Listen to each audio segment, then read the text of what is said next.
What if everything you thought about happiness was wrong? Why do we keep chasing things that don't make us truly happy? How can we find lasting contentment in a world full of temporary pleasures? These are the questions that consumed one of history's most radical philosophers, Baruch Spinoza. In the bustling streets of 17th century Amsterdam, this humble lens grinder was developing ideas so powerful that they would get him kicked out of his community and labeled as dangerous. But Spinoza wasn't just another philosopher writing abstract theories. He was tackling the biggest challenge humans face: how to be genuinely happy. While everyone around him chased money, status, and pleasure, Spinoza discovered something remarkable. Most people were looking for happiness in all the wrong places. Despite living a simple life, making a modest living by grinding lenses for telescopes and microscopes, Spinoza found what countless wealthy merchants and powerful leaders couldn't: true and lasting happiness. His ideas were considered so threatening that religious authorities banned his books, and he was forced to publish his masterpiece, The Ethics, in secret. Even today, his work is still shocking, because it suggests that almost everything we do in pursuit of happiness actually keeps us from finding it. What did this quiet, thoughtful man discover about happiness that was so radical it got him excommunicated from his Jewish community at age 23? And more importantly, what can his insights teach us about finding real contentment in our own lives? Unlike other philosophers who just wrote about happiness, Spinoza lived his discoveries. Even when offered prestigious teaching positions and fame, he chose to stay in his small rented room, spending his days crafting lenses and developing his revolutionary ideas about how humans can break free from emotional slavery and find genuine joy. His path to happiness was so different, so contrary to what most people believe, that it challenges everything we think we know about finding contentment. In July 1656, the Jewish community of Amsterdam did something shocking. They cast out a young merchant's son, cursing his name and forbidding anyone to speak with him, read his writings, or even stand within 6 feet of him. His crime? Asking too many questions about happiness and God. This outcast was Baruch Spinoza, and instead of breaking him, this rejection set him on a path to discover what true happiness really means. At just 23 years old, Spinoza lost everything: his family business, his community, and his entire social world. But unlike most people who might crumble under such rejection, Spinoza saw this as an opportunity. He traded his comfortable merchant's life to become a lens grinder, living in a tiny rented room where he spent his days crafting the most precise lenses in Europe while developing his revolutionary ideas. Think about that for a moment. A man who could have had wealth, status, and an easy life chose instead to live simply, earning just enough to survive. And here's the fascinating part: he wasn't miserable. In fact, those who knew him described him as one of the most serene and content people they'd ever met.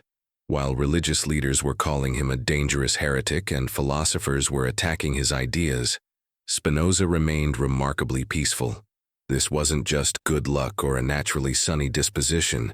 Spinoza had discovered something profound about human nature: that most of us are emotional slaves, constantly pushed around by our desires and fears. We chase money because we think it will make us happy, but then we just worry about losing it. We pursue fame and recognition, only to become anxious about maintaining our reputation. We seek pleasure, but it never quite satisfies us. What made Spinoza different was that he saw through this endless cycle of desire and disappointment. He realized that true happiness isn't found in getting what we want. It's found in understanding why we want it in the first place. This insight was so powerful and so threatening to the established order that his major work, The Ethics, had to be published in secret after his death. His ideas were considered dangerous, not because they were complicated, but because they were radical. They suggested that everything most people believed about happiness was completely wrong. But what exactly did Spinoza discover? How did this lens grinder who lived in a tiny room find a kind of contentment that seemed to elude even the richest and most powerful people of his time? The answer lies in his unique understanding of human nature and our relationship with the world around us. Spinoza didn't start questioning things out of nowhere. As a young man in Amsterdam's Jewish community, he grew up surrounded by people who had fled persecution. His own family had escaped the Spanish Inquisition, where Jews were forced to convert or die. This early exposure to religious conflict made him deeply curious about why people believe what they believe and what actually leads to a good life. But Spinoza noticed something strange in his community. Despite having found safety and often becoming quite wealthy, many people weren't truly happy.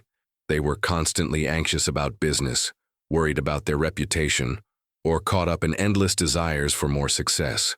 Even those who followed all the religious rules perfectly seemed to be missing something, a deeper sense of peace.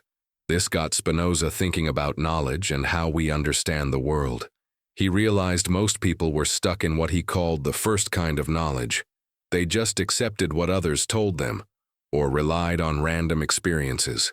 It's like someone who thinks money will make them happy just because they saw rich people smiling in magazines, or believes in certain superstitions just because that's what everyone else believes.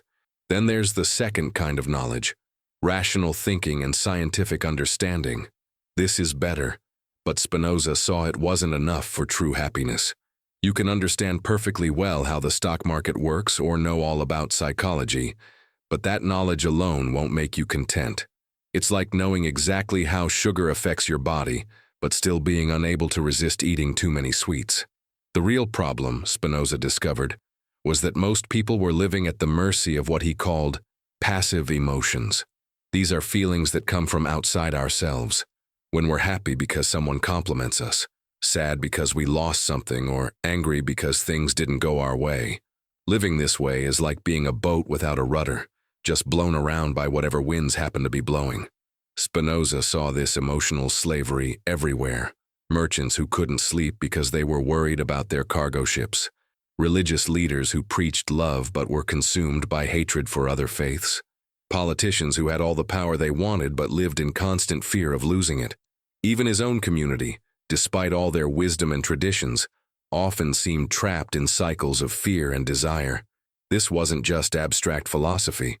Spinoza lived through one of the most turbulent times in Dutch history. He saw how political leaders who seemed to have everything were murdered by angry mobs.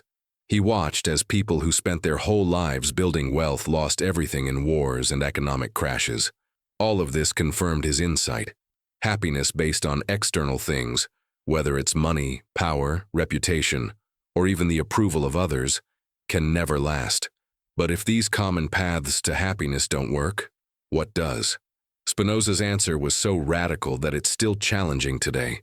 He found that true happiness comes from a completely different way of understanding ourselves and our place in the universe. Spinoza's solution to finding true happiness wasn't about getting anything external. It was about changing how we understand reality itself. He called this the third kind of knowledge, and it's completely different from how most people think about happiness. Think about when you're caught up in a strong emotion like anger or jealousy. In that moment, it feels like your whole world revolves around what made you angry or jealous. But then, sometimes, you step back and see how small that problem really is in the bigger picture. This stepping back is a tiny taste of what Spinoza was talking about. But Spinoza took this idea much further. He believed we could train ourselves to see everything from what he called the perspective of eternity. It sounds complicated, but it's actually quite simple. Instead of seeing things as happening to us personally, we learn to see them as part of the natural flow of the universe. It's like zooming out from a street-level view to seeing the entire planet. Suddenly your traffic jam doesn't seem so important. Here's where Spinoza gets really practical. He said we can move from passive emotions, being controlled by external events, to active emotions, understanding and choosing our responses. When someone insults you, for example, the passive response is to get angry or hurt. The active response is to understand why they acted that way and why it affected you. This understanding itself brings freedom from the emotional reaction.